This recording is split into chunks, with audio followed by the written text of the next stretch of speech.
Joining me now for more on all of this is Republican Congressman Louie Gohmert. He is a member of the House Judiciary Committee. Sir, thank you so much for joining us. Sure, Melissa. Catherine outlined a lot of the things that they're asking about. They want to know about his responsibilities, his security level status, who hired him, the degree of access he had to the FBI and DOJ, communications, documents, performance reviews, any records. What do you expect to see there?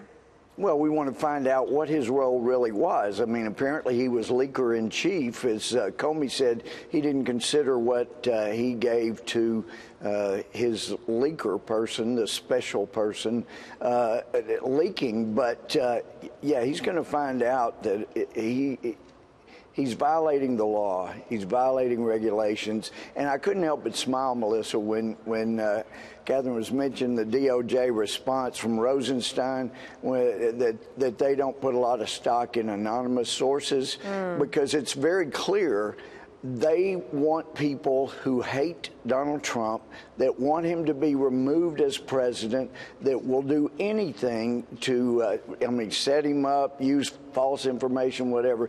That's the kind of people they prefer. But if you don't absolutely hate Donald Trump and want him removed, Rosenstein doesn't really care about using you for a source. That's what it boils down to. You know, they're saying that they're going to respond to the request this afternoon. Do you really believe they're going to turn over documents that answer all of these questions, or do you think the response is going to be something like, here's your response, we're not going to give it to you? Well, what we've seen in the past, and, history is the best indicator of things in the future, and from the past, anything that may be damaging, they will try to cover up. They will swear that it's going to reveal national secrets that put lives at risk.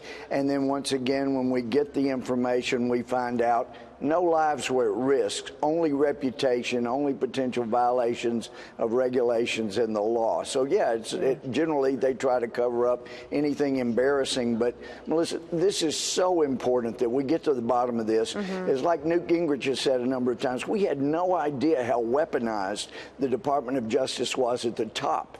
And we got a clean house, and we need to know everybody's position, who the players are, what relationships are there. And the fact that Comey kept this just basically to himself, certainly didn't reveal it ever to Congress. Let me ask you about that, because he said, and that Brett Baier pressed him on that and said, why didn't you reveal this when you were testifying? And he said it's not relevant.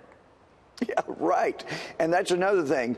They want anything that is going to be embarrassing or perhaps implicate them in some crime. They want that to be irrelevant, because to them, the only thing relevant is what will get Donald Trump out of office and what makes them look good and avoids them looking as bad as they really are in this whole fiasco. What do you think about the response he made, too, when we replayed it there? I don't consider what I did with Mr. Richmond a leak. Yeah, that's something. I told him about unclassified conversations with the president. Were they unclassified?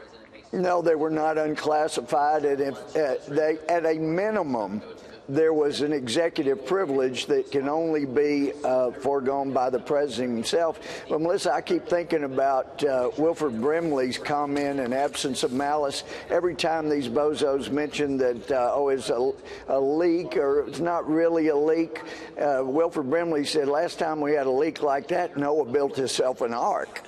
And I think that's exactly what we've got going on. When you have Comey, he doesn't consider it a leak. And, in fairness to him, it's really not a leak. It's more of a flood, not just a little leak. And maybe Noah needs to build himself another ark. We'll see. Congressman, thank you for your time. You bet. Glad to be with you. Thanks.